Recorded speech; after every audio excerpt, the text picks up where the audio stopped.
turned himself in at noon, but before noon came, Simpson fled and took Al Cowling as a hostage. The car chase started at 5:51 p.m. and didn't end until 8:50 p.m. Once Simpson was arrested, police found a gun that was put to the head of Al Cowling, an American passport, $8,000 in a disguise kit.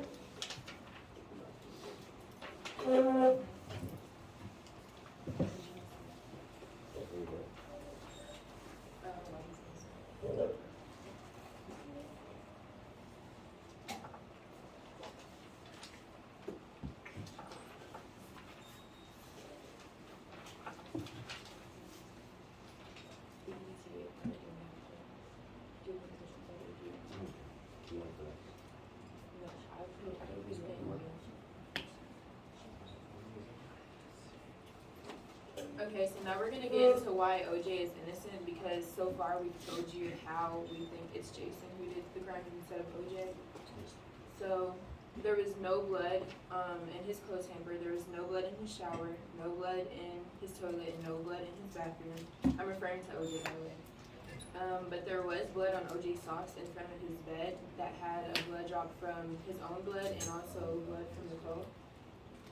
So EDTA is used to present blood samples from clotting and could only come from a vial of blood, not someone's actual blood. And whenever like you get a sample of blood and like put it in a little vial, you have to shake it up so it can be preserved. And this is important because EDTA was found on the socks that were in front of OJ's bed, and it matters because only EDTA can be found in like a blood vial from a blood sample, and also there was 1.5 cc's of blood that was missing from one of the test tubes. So we're gonna call up one of the detectives that was present whenever the blood was being drawn.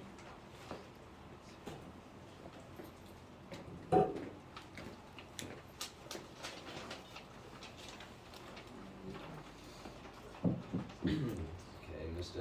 Van Eyder. What happened on June 13th, 1994? When OJ arrived to LA, Lang and I took him to jail to get his blood drawn. Who drew his blood? Dano Paredes, How much blood was drawn? 8 cc's. As a detective, you know how a test tube contains EDTA to preserve blood, right? Yeah, Who got custody of the blood? Argued with her a little, dropped. Sorry. Who got custody of the blood in the test tube when he gave it to the crime lab? me, Where did you put it? in my pocket. Did you know how much blood was in the test tube when you gave it to the crime lab? 6.5 cc's. What happened to the other 1.5 cc's of blood you claimed Paredes drew 8 cc's? Between the time you received the test tube and the time you gave it to the crime lab, 1.5 cc's went missing. What happened to it? I don't know. Okay, thank you, Mr. Van Eyder.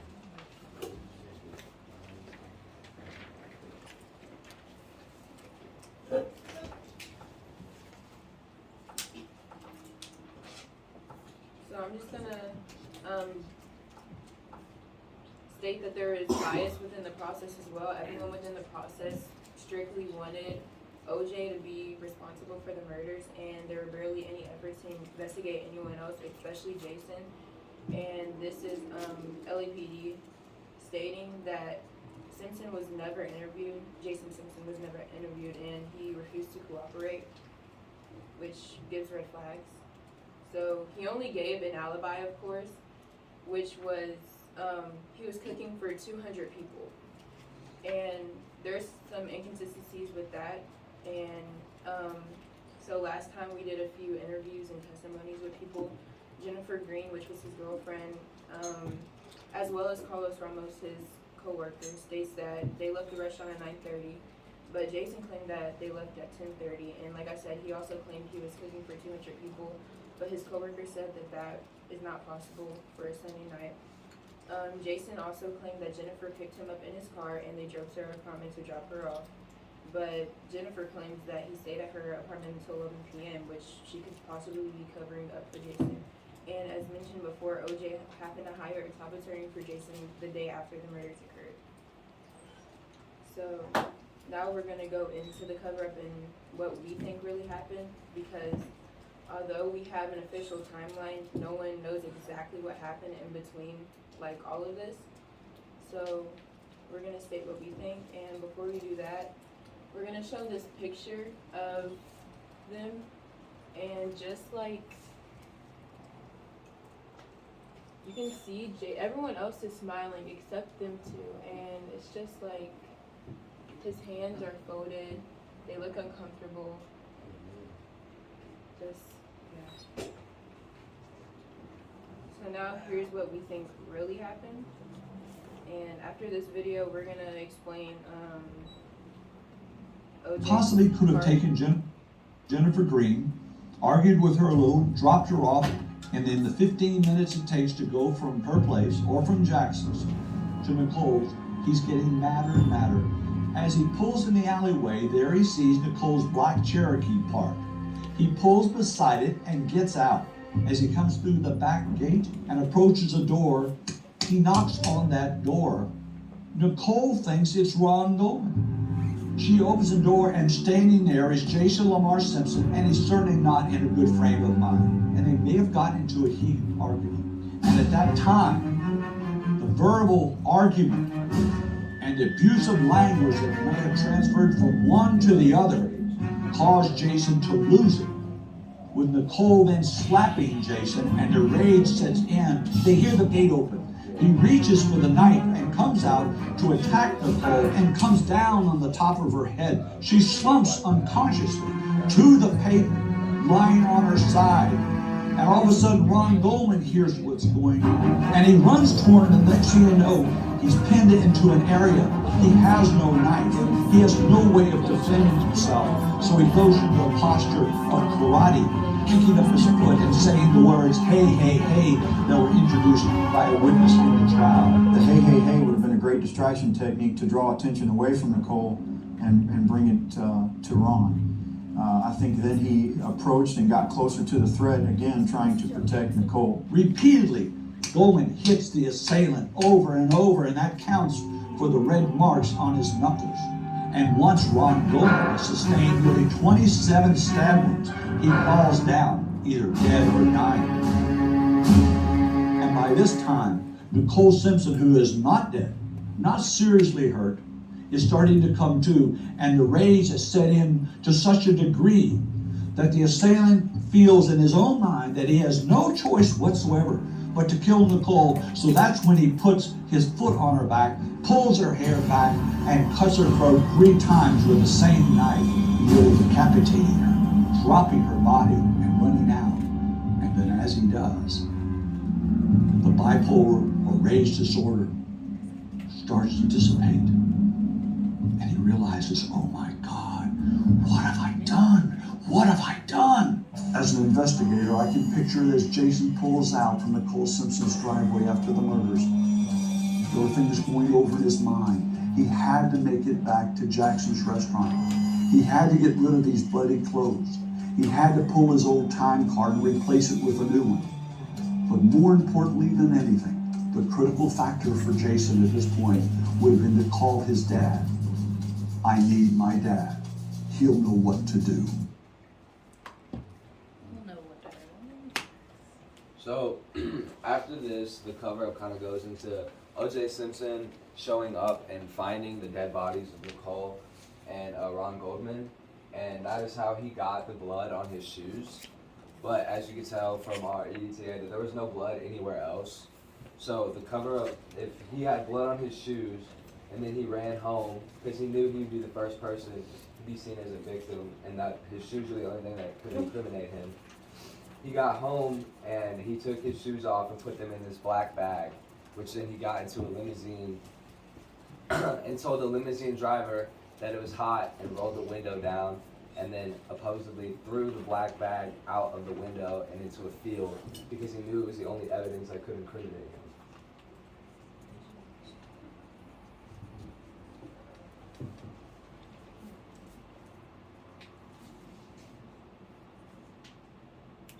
Go back one. Do this one.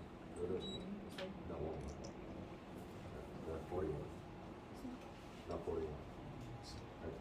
So Jason, his car, after a few years, the case went by. He sold his car, and when they found his car, they got it tested with a luminol test. And in his car, they found several hot spots of where blood was after it was bleached. And then on the night of the murders, someone poured water inside of his gas tank, attempting to disable his vehicle. So, Kolter just mentioned like the luminol hotspots found in Jason's Jeep. So I just want to talk about the amount of blood that was in OJ's Bronco. There was blood spots on the driver door, interior / wall, instrument panel, driver's side carpet, steering wheel, and center console, which is all like, did you mention the glove and how that got there? So our theory is that he went to the crime scene after, Jason gave him a call and he said, I just murdered your ex-wife, So OJ goes to the crime scene and, he's just so shocked about this. He had gloves on, but he dropped one, and that's how the glove got at the crime scene. So, our claim is that whenever, he left, of course, after, seeing this crime scene, at least touching it, walking through it, you're gonna have some blood on your shoes and some blood on your hands. But I feel like that there would be way more blood than the amount of blood in the places that were found in his Bronco. These are all normal places that you touch and stuff. I feel like if he actually did it, if he actually committed these murders, because the crime scene was very messy, if he actually committed these murders, then there would be way more blood everywhere. So I think that gets into how Jason disposed of all of his bloody clothes and stuff, because Kolter just mentioned there was 13 hot spots found in his Jeep. The Jeep that he was driving the night of the murders, the Jeep that he had during all this time. So at the restaurant, chefs could dispose of their clothes, and wash day was always on Monday, which happened to be the next day after the murders. So Jason knew that he can dispose of the murder clothes easy because the wash day was the next day, and as a chef, it's normal to just put your clothes in there for them to get washed, and you won't be looked weird for it. So that's how Jason disposed of the bloody murder clothes. Can you go to the timeline? Which one? You said the one, or not the timeline, the calls. Oh yeah, we have to wait for them. Let me go to this one. My question is, since you are claiming that, say OJ did not do it, he just touched the crime scene, why was his blood found at the crime scene? We already went over that whenever it was painted. There's ETA found.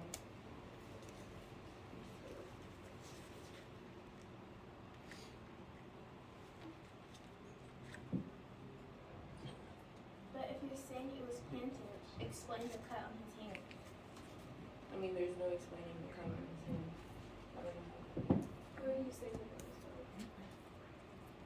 From his socks and a blood drop on back ache at her. What makes it from?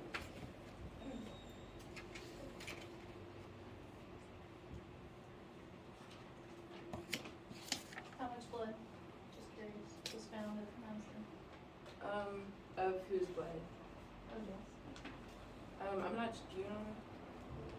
No, but all I know is that for sure there was a drop of his blood on the back gate, which had EDTA in it. And at his house there was a drop of his blood, which was on the socks that also had EDTA in it. So was Jason wearing OJ's shoes when he killed them? We don't know. Because It was so easy for him to dispose of, his evidence because no one had interest in why it. does OJ's shoes match the footprint on his back? Because he was going, but we got, Why would I got he into step that. on her back after she was killed? Is my question. He was looking at the crime scene. By stepping So- on her back, Turn the body over. she was already facing down. She said turn the body over with the foot. There was only one footprint. 1 foot. Turn the body. But you If he claim puts his that hands down there. that Jason held her back, but there's only one footprint that matches OJ's. if there were two different people that did that, there would be two different footprints. So we actually did do research on different footprints, and there could have been a second footprint, which is where this picture comes in. It was Ron Goldman's on his jeans.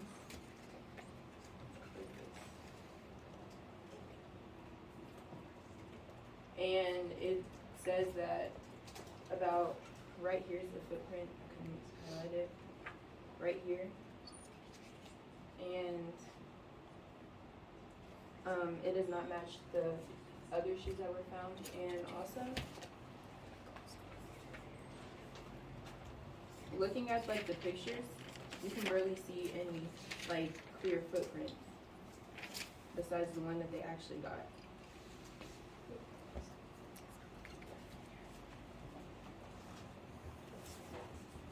You want to see what happens right there? But they only got really one clear footprint of the shoes.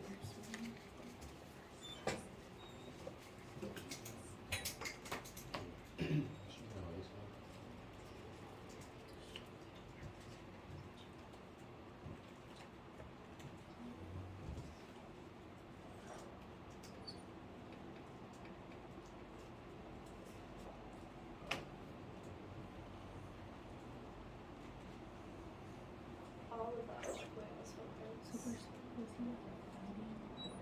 As you can see it in this image too, you can see That are 100% sure his footprints.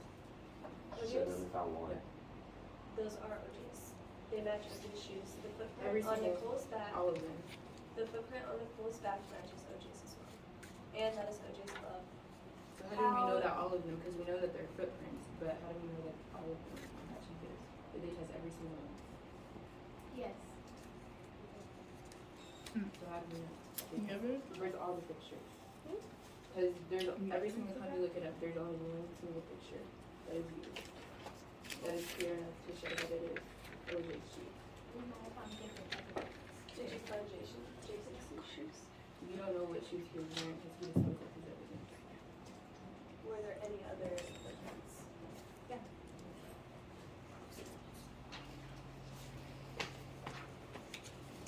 So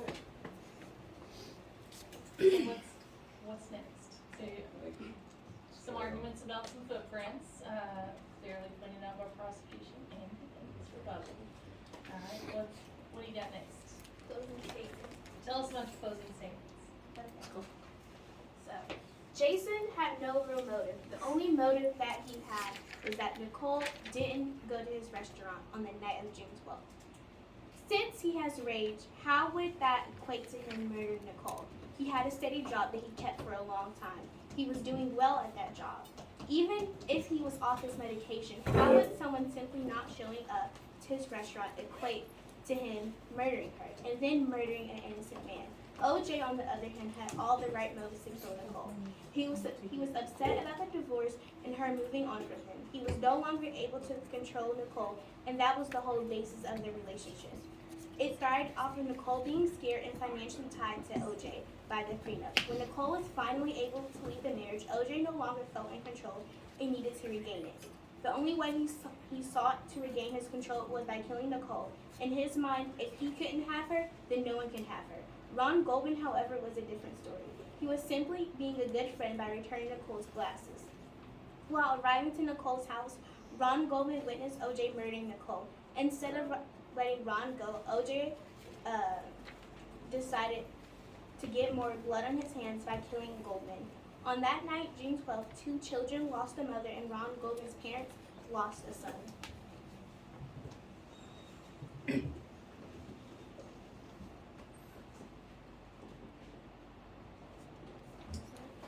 Okay, so just to start, I would first want to ask you guys, as a son or as a daughter, how you would feel if your father and mother had divorced and you knew your mother was seeing another guy and your dad was mad about it and you asked your dad. The first thing you would think of probably would be a little bit angry towards your mother and some resentment. Jason felt the same way. To say that this was more of an act of passion rather than an act of rage is a false claim. To stab somebody 27 times in multiple different spots, you have to have a lot of rage and build up towards and resentment towards a certain person. There is evidence supplying that Nicole was in not in a relationship but was having an affair, or maybe they were divorced afterwards. Either way, she was seeing somebody new. Jason, who was in an altercation, was built up with rage and angerment, and when he killed Ron Goldman, after seeing a new guy with his mom, he was in anger. He killed her, stabbed him 27 times, and then turned around and he had to kill Nicole. There was no way he could let Nicole be, knowing that she knew that he killed her. And that's why you could say that him killing Nicole was more of an act of passion, and he did have sympathy towards killing Nicole, but he had to in order to cover up that he just killed a man with 27 stab wounds. So to say that the killings were more of an act of passion and not an outburst in rage is completely false, because the amount of control you would have to stab somebody 27 times, your mind would have to be out of control, and you'd have to be in an impaired state, which is what we can prove Jason was in. Without his medication and without other things involving himself, he had impairments in his mind. His mind was overtaken, and when he killed them, I don't know if he meant to do it in a certain way, but he ended up killing them and killing his mom, and then calling OJ. OJ's only job, and the only thing that OJ could do was to help his son in any way possible, because like you would say, you would die for your family, you would do anything to protect your loved ones and your kids.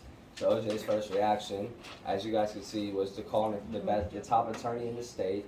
He went there to help try and cover up some of Jason's maybe mistakes that he might have left there, which is how OJ could have been at the crime scene. Oh yeah, I would also. You have a question?